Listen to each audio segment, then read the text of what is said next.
कि 2016 में जो केरला गवर्नमेंट है, केरला गवर्नमेंट ने खुद ये बोला था कि केरला गवर्नमेंट चाहती कि महिलाओं की एंट्री ना हो। यानी 2016 में खुद केरला गवर्नमेंट जो है वो महिलाओं के सबरीमाला टेम्पल के एंट्री करने में पूरी तरीके से अगेंस्ट थी। लेकिन खैर उससे कोई फर्क पड़ता नहीं, क्योंकि केरला गवर्नमेंट का खुद का अपना एक पॉइंट ऑफ व्यू था। They have their own fundamental right to Sabarimala. ये शबरी के नाम पर पढ़ा है, ये वही शबरी है जिनके बारे में आपने और मैंने रामायण में पढ़ा है, जिन्होंने बेसिकली प्रभु श्री राम के लिए तपस्या की थी, और प्रभु श्री राम ने जिस शबरी के झूठे बेर खाए थे, उन्हीं शबरी के नाम पर ये सबरीमाला जो है मंदिर का नाम पड़ा है। खैर आगे बढ़ते हैं। आप सिर्फ सिक्के के एक पहलू को समझकर पूरे टॉपिक को नहीं समझ सकते, आपको सिक्के के दोनों पहलुओं को देखना है। देखिए, पर्सनल पॉइंट ऑफ व्यू आपका चाहे कोई भी क्यों ना हो, आप विमेन के उस मंदिर में एंटर करने के फेवर में हो या ना हो, वो आपका पूरी पर्सनल पॉइंट ऑफ व्यू है। लेकिन पॉइंट ऑफ व्यू आपको दोनों समझने पड़ेंगे, क्योंकि आप सिर्फ उस मंदिर के बारे में जानना चाहते हैं इसलिए ये वीडियो नहीं देख रहे हैं। आपको यूपीएससी के मेंस एग्जामिनेशन में इस टेंपल से रिलेटेड या इंडियन सोसाइटी या पॉलिटी से रिलेटेड मेंस आंसर राइटिंग भी करनी है, इसलिए आप वीडियो देख रहे हैं। तो आप देखिए, इस मंदिर में प्रीमाइसेस में एंट्री करना एक अलग बात है और यहाँ पूजा करना एक अलग बात है। मतलब आप मंदिर आए और प्रीमाइसेस में आप बेसिकली गए और आपने प्रसाद चढ़ाया और आपने हाथ जोड़े और वापस आ गए, ये एक अलग सिनेरियो। लेकिन वहां पर बैठकर पुजारी जी से आप पूजा करवा रहे हैं, वहां के पंडित से आप पूजा करवा रहे हैं, वो एक बहुत अलग सिनेरियो है। कॉन्स्टिट्यूशनल बेंच में मिनिमम 5 जजेस का होना अनिवार्य है, ये हमारे कॉन्स्टिट्यूशन का रूल है, ये आपको भी पता है, मुझे भी। और यहाँ पर बेसिकली सुप्रीम कोर्ट ने केरला के 1990 का जो जजमेंट है, जो वर्डिक्ट है, उसको पूरी तरीके से पलट के रख दिया। तो सबसे पहली बात तो ये है कि देखिए, इंडियन सोसाइटी में आज भी जो बेसिकली मेंस्ट्रुएशन है, या फिर जिसको मेंसेस कहा जाता है, या फिर जिसे पीरियड्स आना कहा जाता है, उसे आज भी टैबू माना जाता है। तो ये तो सबसे बड़ी प्रॉब्लम है। ऋग्वैदिक एज में मेंस्ट्रुएशन को टैबू नहीं माना जाता था, पीरियड्स को बिल्कुल भी टैबू नहीं माना जाता था।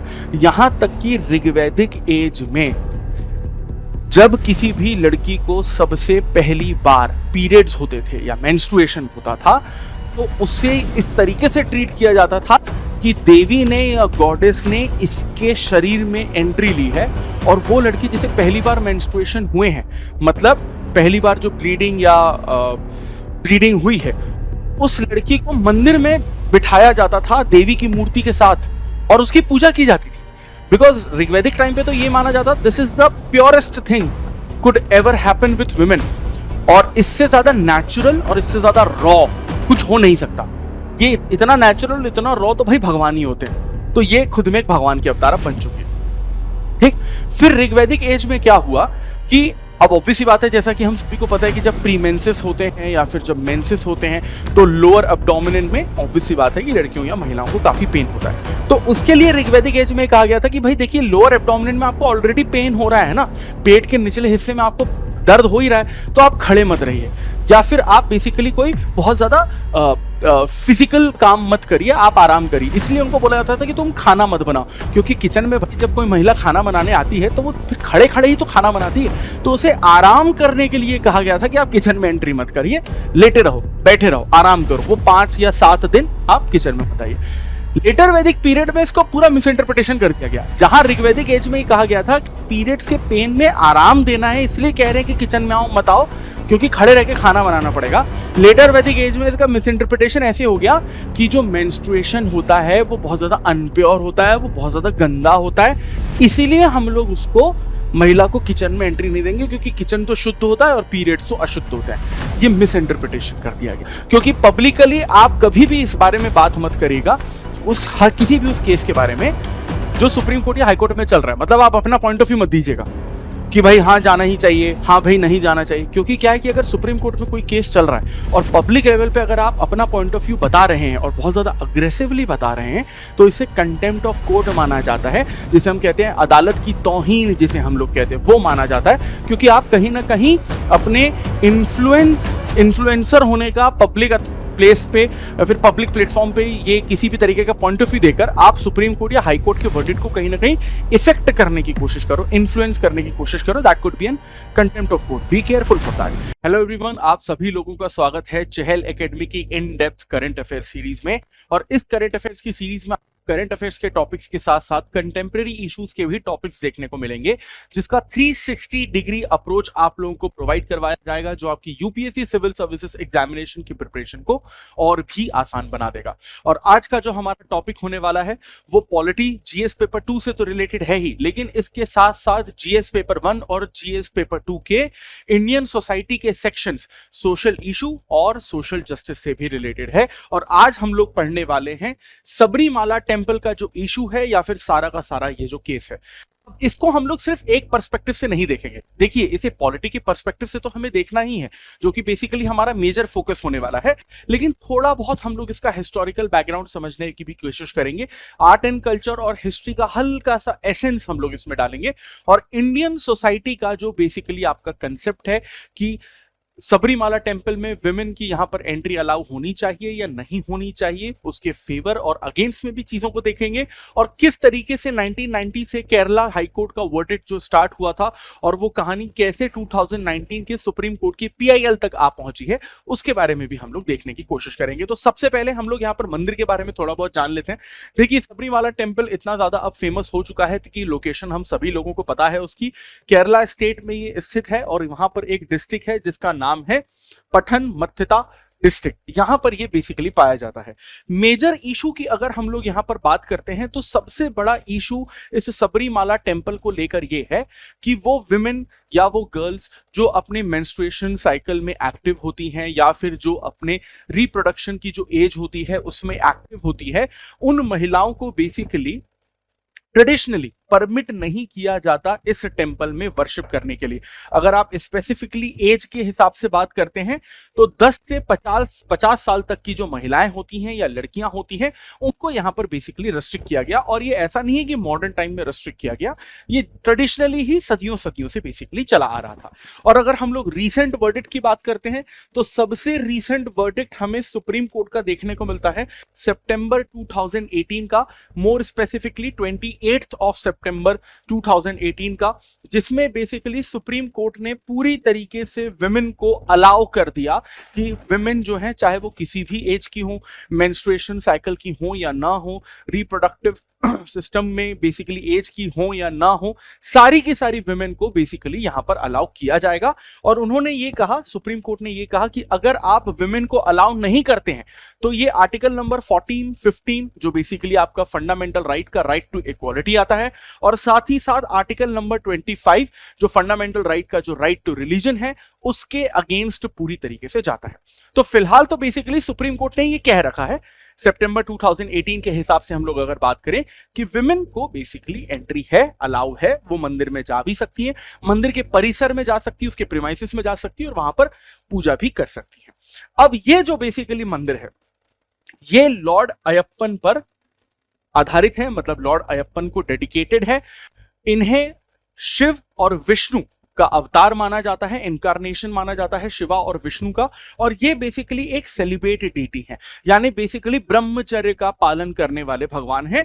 अगर आप बेसिकली इसको आसान भाषा में समझना चाहें तो हनुमान जी से आप इनका कंपैरिजन कर सकते हैं। जैसे हनुमान जी को हम बेसिकली एक ब्रह्मचर्य के तौर पर हम लोग उसकी निशानी के तौर पर देखते हैं, बिल्कुल वैसे ही लॉर्ड अयप्पन भी वैसे ही यहाँ पर गॉड है। अब देखिए हिंदू सभ्यता को समझने के लिए आपको भगवान और देव इनके बीच में आपको फर्क समझना पड़ेगा, ठीक है। देव वो होते हैं जो बेसिकली देवलोक में निवास करते हैं, ठीक है। अब ये जो बेसिकली हिंदुइज्म की फिलॉसफी है वो जरूरी इसीलिए क्योंकि अगर आप इस फिलॉसफी को नहीं समझेंगे तो आप इस टेंपल की फिलॉसफी को नहीं समझ पाएंगे और इसके जो ट्रेडिशनल रिचुअल्स हैं उनको नहीं समझ पाएंगे। एग्जाम्पल के तौर पर देव वो होते हैं जो देवलोक में स्थान रखते हैं, जैसे शिव या विष्णु या ब्रह्मा या अग्नि या सूर्य देव एक्सेट्रा एक्सेट्रा। और भगवान वो होते हैं जिन्हें हम देव तुल्य मानते हैं।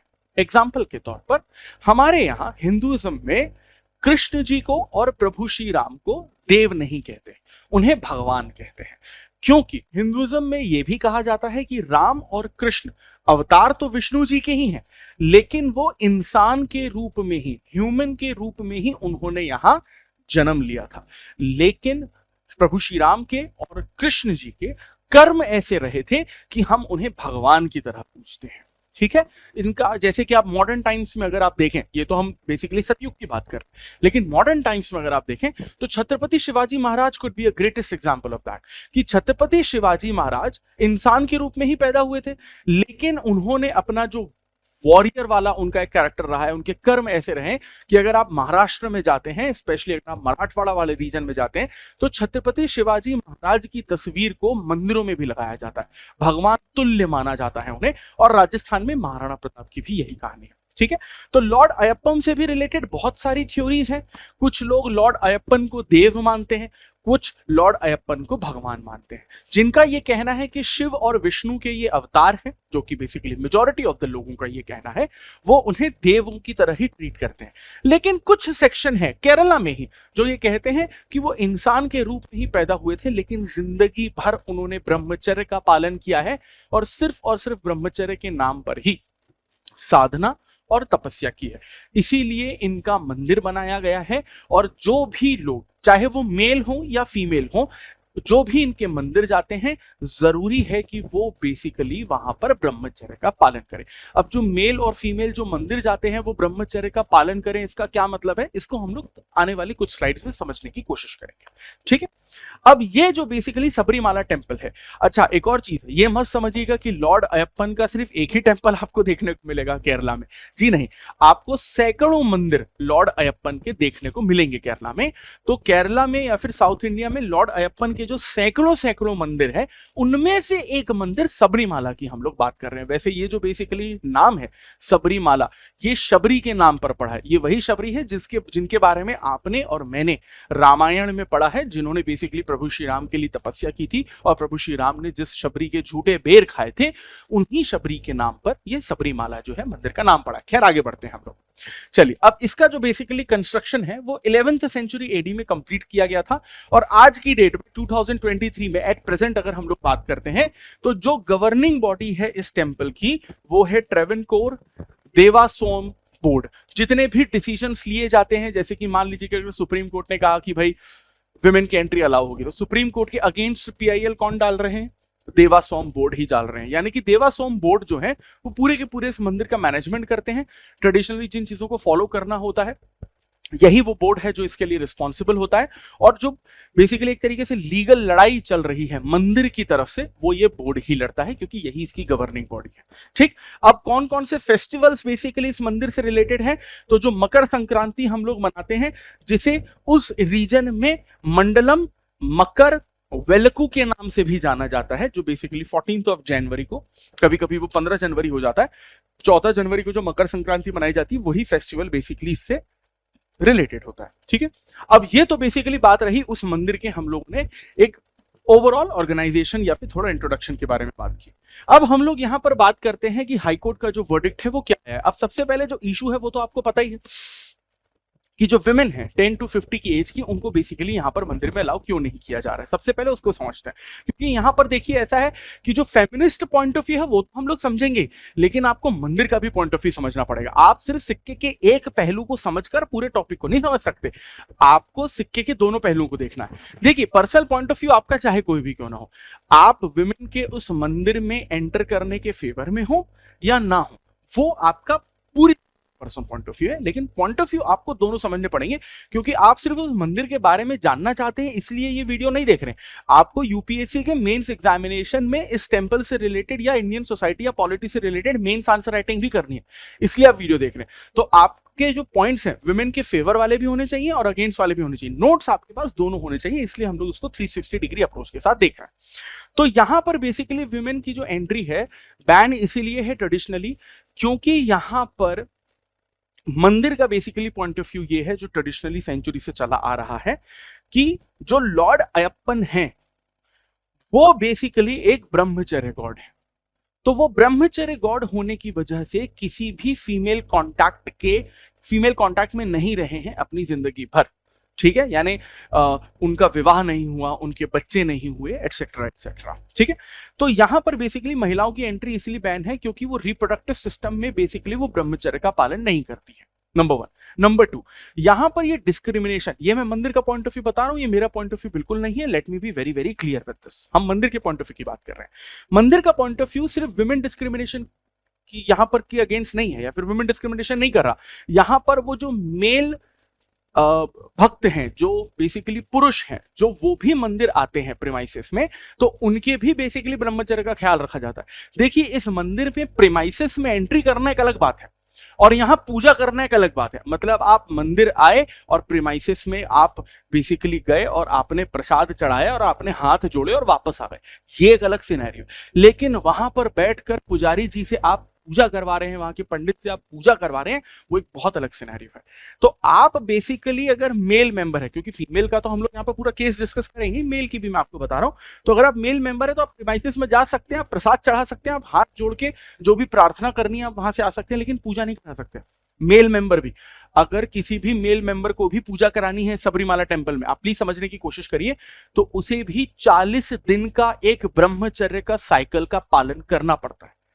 मान लीजिए कि अगर आप या मैं, जो मेल ऑडियंस है यहां पर जो अभी इस वक्त देख रही है, फीमेल ऑडियंस से भी इंटरैक्ट करेंगे, जो मेल ऑडियंस है जैसे आप या मैं, अगर हम लोग सबरीमाला टेंपल जाते हैं और वहां पर हमें एक प्रॉपर पूजा पाठ करानी है पुजारी जी से, तो हमें पहले बेसिकली जो मंदिर के प्रेमाइसेस में ही रेसिडेंशियल एरिया है वहां पर 40 दिन तक रहना पड़ेगा और मंदिर के नियम कानूनों का पालन करना पड़ेगा। मतलब अर्ली मॉर्निंग सुबह 4 बजे उठना, नहाना धोना, मंदिर की सेवा करना, वहां झाड़ू पोछा करना वगैरह वगैरह। और इस 40 दिनों में आप बेसिकली किसी भी तरीके का नशा नहीं कर सकते, आप शराब नहीं पी सकते, आप स्मोक नहीं कर सकते, आप टोबैको कंज्यूम नहीं कर सकते किसी भी फॉर्म में, किसी भी तरीके का नशा नहीं कर सकते। आपको उन 40 दिनों के लिए पूरी तरीके से वेजिटेरियन बनना पड़ेगा। वेजिटेरियन तो छोड़िए, आपको सात्विक भोजन वहां पर करना पड़ेगा, जो बेसिकली योगी करते हैं, जो सात्विक भोजन।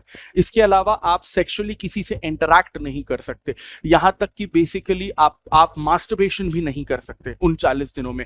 इसके अलावा किसी भी फीमेल से आपका उन 40 दिनों तक इंटरेक्शन नहीं होगा। यानी इट्स नॉट जस्ट लाइक कि आपने फिजिकली इंटरैक्ट किया, आप ओरली भी इंटरैक्ट नहीं कर सकते, आप किसी से बात नहीं कर सकते, आपके आसपास कोई भी फीमेल नहीं होनी चाहिए। वो 40 दिन में वो मेल पूरी तरीके से प्योर होता है और ऐसा माना जाता है कि ब्रह्मचर्य का उसने 0.1% अपना लिया है। और वो 40 दिनों में सिर्फ और सिर्फ आपका एक ही काम होता है, साधना करनी है, योग करना है, मेडिटेशन करनी है, तपस्या करना है और मंदिर की सेवा करनी है, मंदिर को मेंटेन करना है, साफ सफाई करनी है, यानी कि सारे के सारे रूल्स रेगुलेशन फॉलो करने। तब जाकर एक मेल मेंबर को भी पूजा करने की, वहां पर जो प्रॉपर एक पूजा होती है जो 2, 3, 4, 5 घंटे की चलती है, उसके लिए परमिट किया जाता है। तो यहां पर प्लीज एक चीज ये समझिए कि जो कि मैं मंदिर का पॉइंट ऑफ व्यू आपको बता रहा हूं, कि यहां पर मेल को भी ब्रह्मचर्य के नाम पर उसी तरीके से ट्रीट किया जाता है जैसे यहां पर फीमेल को ट्रीट किया जाता है। पॉइंट नंबर 1, ये बेसिकली आपका मंदिर का सिनेरियो है। अब थोड़ी सी हम लोग बात करते हैं कि 1990 से किस तरीके से जुडिशरी की जो बेसिकली जर्नी रही है वो किस तरीके से रही है। देखिए, यहां पर केरला हाईकोर्ट ने सबसे पहले 1990 में वर्डिक्ट दिया था कि जो विमेन है, जो बेसिकली 10 to 50 के जो मेंस्ट्रुएशन साइकिल वाली विमेन है, वो बेसिकली यहां मंदिर में अलाउ नहीं की जाएंगे। ठीक है, क्योंकि केरला हाईकोर्ट ने ये कहा कि देवास्वाम बोर्ड जो है, जो बेसिकली गवर्निंग बॉडी है सबरीमाला टेंपल की, वो अगर ये रेस्ट्रिक्शन लगाते हैं तो आर्टिकल नंबर 14 और 15 का जो राइट टू इक्वालिटी है और आर्टिकल नंबर 25 और 26 का जो राइट टू रिलीजन है उसको वायलेट नहीं करता है। Please try to understand, Kerala high court ने बोला कि सबरीमाला टेंपल की गवर्निंग बॉडी देवास्वाम बोर्ड ने जो महिलाओं पर मंदिर के परिसर में एंट्री पर बैन लगाया है, रेस्ट्रिक्शन लगाया है, वो इनके राइट टू इक्वालिटी और राइट टू रिलीजन के फंडामेंटल राइट्स को वायलेट नहीं करते, यानी विमेन को मंदिर से बाहर रखना सही है। ये केरला हाईकोर्ट 1990 में बोला। इसके बाद भी हम लोग बात आगे करेंगे। प्लस केरला हाईकोर्ट ने यह भी बोला कि ये जो रेस्ट्रिक्शन लगाई जा रही है इसकी लीगल अथॉरिटी कहां से मिल गई भाई मंदिर के मैनेजमेंट को। तो केरला हाईकोर्ट ने कहा कि इसकी लीगल अथॉरिटी केरला के मंदिर के मैनेजमेंट को Kerala Hindu place of public worship authorisation of entry rules 1965 से मिली है, जिसके रूल 3 क्लॉज बी में डायरेक्टली ये लिखा है कि अगर मंदिर की गवर्निंग बॉडी चाहे तो किसी पर भी रेस्ट्रिक्शन लगा सकती है। डन। अब ये केरला हाईकोर्ट ने 1990 में कहा। अब इसके बाद 2006 में ये मामला बढ़कर सामने आता है और 2006 में जो इंडियन यंग लॉयर्स एसोसिएशन है उन्होंने इस केस को सुप्रीम कोर्ट में भेजा। इसके बाद 2017 में सुप्रीम कोर्ट ने इस केस को कॉन्स्टिट्यूशनल बेंच को ट्रांसफर कर दिया। फाइनली ये जो कॉन्स्टिट्यूशनल बेंच थी इसमें 5 जजेस थे, क्योंकि किसी भी कॉन्स्टिट्यूशनल बेंच में मिनिमम 5 जजेस का होना अनिवार्य है। ये हमारे कॉन्स्टिट्यूशन का रूल है, ये आपको भी पता है, मुझे भी। और इसमें जो basically chief justice of India थे उस टाइम की, 2018 की सितंबर की मैं बात कर रहा हूं, उस टाइम के जो चीफ जस्टिस ऑफ इंडिया थे दीपक मिश्रा, वो खुद उस कॉन्स्टिट्यूशनल बेंच को हेड कर रहे थे। और यहां पर बेसिकली सुप्रीम कोर्ट ने केरला के 1990 का जो जजमेंट है, जो वर्डिक्ट है, उसको पूरी तरीके से पलट के रख दिया। और सुप्रीम कोर्ट ने 28 सितंबर 2018 को यह कहा कि सुप्रीम कोर्ट ये वर्डिक्ट देता है कि जो वुमेन है, चाहे वो किसी भी एज कैटेगरी की क्यों ना हो, उनको अलाउ करता है। यानी सितंबर 2018 में सुप्रीम कोर्ट ने बोला कि अब जो महिलाएं हैं वो सबरीमाला टेंपल में जाके भैया परिसर में जा भी सकती हैं, प्रसाद चढ़ा सकती हैं, पूजा पाठ कर सकती हैं, जो करना है सब कर सकती हैं, कोई दिक्कत की बात नहीं। 5 जजेस थे इसमें और 4-1 के वर्डिक्ट पे बेसिकली महिलाओं के फेवर में ये केस आया था। यानी सबरीमाला टेंपल का जो केस है वो महिलाएं जीत गई थी। इसमें एक चीज प्लीज आप नोटेबल याद रखिएगा कि 2016 में जो केरला गवर्नमेंट है, केरला गवर्नमेंट ने खुद ये बोला था कि केरला गवर्नमेंट चाहती कि महिलाओं की एंट्री ना हो। यानी 2016 में खुद केरला गवर्नमेंट जो है वो महिलाओं के सबरीमाला टेंपल के एंट्री करने में पूरी तरीके से अगेंस्ट थी। लेकिन खैर उससे कोई फर्क पड़ता नहीं, क्योंकि केरला गवर्नमेंट का खुद का अपना एक पॉइंट ऑफ व्यू था। They have their own fundamental right to express their point of view. लेकिन फाइनली सुप्रीम कोर्ट ने सितंबर 2018 में महिलाओं के फेवर में दे दिया वर्डिक्ट। अब यहां पर एक चीज और याद रखिए, अब 2018 में सितंबर में सुप्रीम कोर्ट ने जो वर्डिक्ट दिया, 2018 के सुप्रीम कोर्ट के वर्डिक्ट के अगेंस्ट सुप्रीम कोर्ट में ही बहुत सारी पीआईएल यानी कि पब्लिक इंटरेस्ट लिटिगेशन, जिसे हम लोग जनहित याचिका के नाम से भी जानते हैं, जो कॉन्स्टिट्यूशन के आर्टिकल नंबर 300 के अंडर आती है, बहुत सारी पीआईएल फाइल हुई 14 नवंबर 2019 को। और तब से लेकर सुप्रीम कोर्ट में बहुत सारे केसेस अभी भी सबरीमाला टेंपल के चल रहे हैं। लेकिन आज अगर आपसे कोई पूछे कि भैया लीगली बताइए, जुडिशरी के हिसाब से बताइए, जाना अलाउड है कि नहीं, तो आप बोलेंगे सर रीसेंट जजमेंट में तो अलाउड है, लेकिन अभी भी पीआईएल चल रही है, तो ये केस सुप्रीम कोर्ट में चल रहा है। तो मुझे नहीं पता, क्योंकि पब्लिकली आप कभी भी इस बारे में बात मत करिएगा किसी भी उस केस के बारे में जो सुप्रीम कोर्ट या हाईकोर्ट में चल रहा है। मतलब आप अपना पॉइंट ऑफ व्यू मत दीजिएगा कि भाई हाँ जाना ही चाहिए, हाँ भाई नहीं जाना चाहिए। क्योंकि क्या है कि अगर सुप्रीम कोर्ट में कोई केस चल रहा है और पब्लिक लेवल पे अगर आप अपना पॉइंट ऑफ व्यू बता रहे हैं और बहुत ज्यादा अग्रेसिवली बता रहे हैं, तो इसे कंटेम्प्ट ऑफ कोर्ट माना जाता है, जिसे हम कहते हैं अदालत की तौहीन, जिसे हम लोग कहते हैं, वो माना जाता है। क्योंकि आप कहीं ना कहीं अपने इन्फ्लुएंसर होने का पब्लिक प्लेस पे या फिर पब्लिक प्लेटफॉर्म पे ये किसी भी तरीके का पॉइंट ऑफ व्यू देकर आप सुप्रीम कोर्ट या हाई कोर्ट के वर्डिक्ट को कहीं ना कहीं इफेक्ट करने की कोशिश करो, इन्फ्लुएंस करने की कोशिश करो, that could be an contempt of court. Be careful for that. इसीलिए मैं भी अपने पर्सनल पॉइंट ऑफ व्यू नहीं बता रहा हूं, इसलिए मैं भी सिर्फ कोर्ट और मंदिर के ही पॉइंट ऑफ व्यू बता रहा हूं, क्योंकि मैं कंटेम्प्ट ऑफ कोर्ट बिल्कुल नहीं करना चाहता।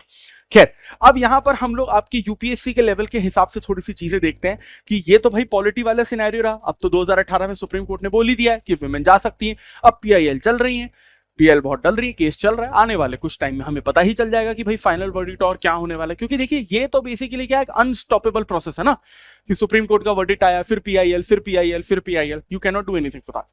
This is how the system works. अब यहां पर हम लोग थोड़ा सा जीएस पेपर 1 और जीएस पेपर 2 की तरफ इस टॉपिक को थोड़ा सा टिल्ट करने की कोशिश करते हैं और ये समझने की कोशिश करते हैं कि विमेन की एंट्री के फेवर और अगेंस्ट में कौन कौन से पॉइंट्स होने चाहिए। अगर हम लोग बेसिकली विमेन की एंट्री के फेवर की बात करते हैं, तो सबसे पहली बात तो यह है कि देखिए इंडियन सोसाइटी में आज भी जो बेसिकली मेंस्ट्रुएशन है, या फिर जिसको मेंसेस कहा जाता है, या फिर जैसे पीरियड्स आना कहा जाता है, उसे आज भी टैबू माना जाता है। तो ये तो सबसे बड़ी प्रॉब्लम है ही। और ज्यादातर महिलाओं को यह लगता है कि इसी मेंस्ट्रुएशन को टैबू मानकर आप मंदिर में हमें आने नहीं दे रहे हो। जैसे बहुत सारे इंडिया में ही जो बेसिकली पिछड़े इलाके हैं, वहां पर ऐसा होता है कि अगर किसी विमेन को पीरियड्स चल रहे हैं तो उसे किचन में एंट्री नहीं दी जाती, उसे घर में एंट्री नहीं दी जाती, उसे बाहर आंगन में सोना पड़ता है, एक्सेट्रा एक्सेट्रा चीजें। अब यहां पर यह टैबू क्यों बना पड़ा है? क्योंकि इसमें ही बेसिकली हमारे हिंदुइज्म के ट्रेडिशन का मिस इंटरप्रिटेशन है। आपको ये समझने के लिए ऋग्वैदिक एज वर्सेस लेटर वैदिक एज को समझना पड़ेगा। देखिए ऋग्वैदिक एज जो थी वो इंडिया में 1500 टू 1000 बीसी आई थी, और लेटर वैदिक एज आपकी 1000 बीसी टू 600 बीसी आई थी। ऋग्वैदिक एज में ऋग्वेद बना है, और लेटर वैदिक एज में आपका यजुर्वेद, सामवेद और अथर्ववेद बना है।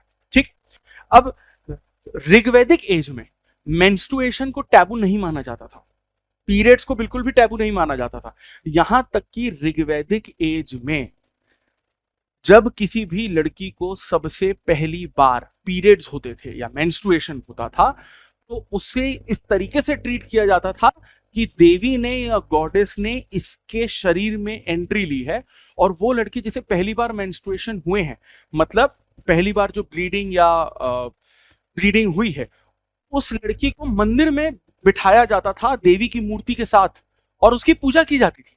बिकॉज ऋग्वैदिक टाइम पे तो ये माना जाता this is the purest thing could ever happen with women, और इससे ज्यादा नेचुरल और इससे ज्यादा रॉ कुछ हो नहीं सकता। ये इतना नेचुरल, इतना रॉ तो भाई भगवान ही होते हैं, तो ये खुद में एक भगवान की अवतार बन चुकी है। ठीक, फिर ऋग्वैदिक एज में क्या हुआ कि अब ऑब्वियसली बात है, जैसा कि हम सभी को पता है कि जब प्रीमेंसेस होते हैं या फिर जब मेंसेस होते हैं, तो लोअर एब्डोमिन में ऑब्वियसली बात है कि लड़कियों या महिलाओं को काफी पेन होता है। तो उसके लिए ऋग्वैदिक एज में कहा गया था कि भाई देखिए, लोअर एब्डोमिन में आपको ऑलरेडी पेन हो रहा है ना, पेट के निचले हिस्से में आपको दर्द हो ही रहा है, तो आप खड़े मत रहिए, या फिर आप बेसिकली कोई बहुत ज्यादा फिजिकल काम मत करिए, आप आराम करिए। इसलिए उनको बोला जाता था कि तुम खाना मत बनाओ, क्योंकि किचन में भाई जब कोई महिला खाना बनाने आती है तो वो फिर खड़े खड़े ही तो खाना बनाती है, तो उसे आराम करने के लिए कहा गया था कि आप किचन में एंट्री मत करिए, लेटे रहो, बैठे रहो, आराम करो। वो 5 या 7 दिन आप किचन में मत आइए। लेटर वैदिक पीरियड में इसको पूरा मिस इंटरप्रिटेशन कर दिया गया, जहां ऋग्वैदिक एज में ही कहा गया था कि पीरियड्स के पेन में आराम देना है, इसलिए कह रहे हैं कि किचन में आओ मत आओ, क्योंकि खड़े रह के खाना बनाना पड़ेगा। लेटर वैदिक एज में इसका मिस इंटरप्रिटेशन ऐसे हो गया कि जो मेंस्ट्रुएशन होता है वो बहुत ज्यादा अनप्योर होता है, वो बहुत ज्यादा गंदा होता है, इसीलिए हम लोग उसको, महिला को किचन में एंट्री नहीं देंगे, क्योंकि किचन तो शुद्ध होता है और पीरियड्स तो अशुद्ध होता है। ये मिस इंटरप्रिटेशन कर दिया गया, और वहीं से लेटर वैदिक एज से जो मेंस्ट्रुएशन का जो सिनेरियो है वो एक टैबू की तरह आ गया। विमेन इस टैबू को पूरी तरीके से ब्रेक डाउन करना चाहती है। ठीक है, तो ये एक उनके फेवर की बात है।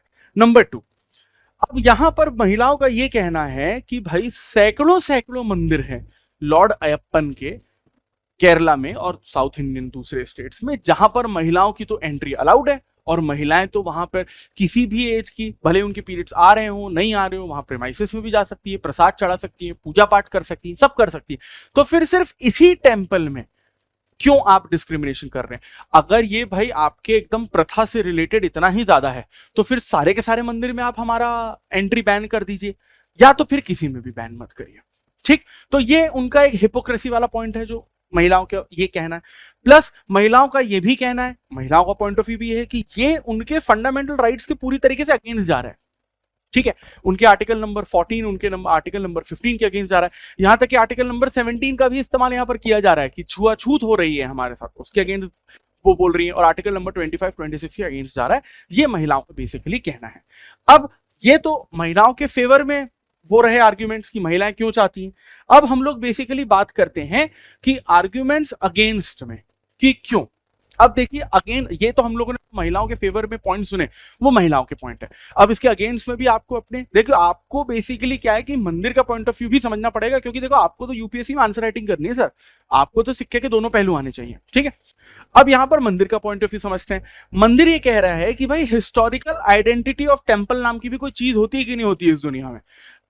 मंदिर का ये कहना है कि सोशल वैल्यूज के हिसाब से रिलीजन नहीं चलता, रिलीजन की अपनी वैल्यूज होती है, और हमने सारे मंदिर महिलाओं को खुश करने के लिए नहीं बनाया। मतलब मंदिर का नाम हटा के हम वुमेन एम्पावरमेंट नहीं लिख सकते। ठीक है, अगर आपको तकलीफ है तो आप मत आइए, what ever the thing is. यहां पर बेसिकली ये कहना है मंदिर का कि ये मंदिर लॉर्ड अयप्पन के लिए बनाया गया, और वो खुद ब्रह्मचारी थे, और जिस आदमी ने, क्योंकि लॉर्ड अयप्पन ये भी माना है ना कि लॉर्ड अयप्पन ने साधना की है, तपस्या की है ब्रह्मचर्य के लिए। अब यहां पर बेसिकली मंदिर का ये कहना है कि जो आदमी जीते जी तपस्या करता रहा ब्रह्मचर्य के लिए, जो जिस आदमी ने जीते जी किसी महिला को अपने नजदीक नहीं आने दिया, मरने के बाद क्या उस आदमी की आत्मा को शांति मिलेगी कि कोई महिला जाके उसके लिए पूजा करे?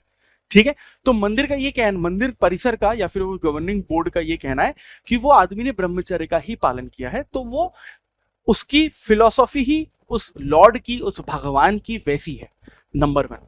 नंबर 2, यहां पर बेसिकली ये कहना है, दूसरा जो आर्ग्यूमेंट है कि ये विमेन डिस्क्रिमिनेशन की बात नहीं है, ये रिचुअल या डाइवर्सिटी की बात है। ठीक है, रिचुअल या डाइवर्सिटी की बात कैसे है?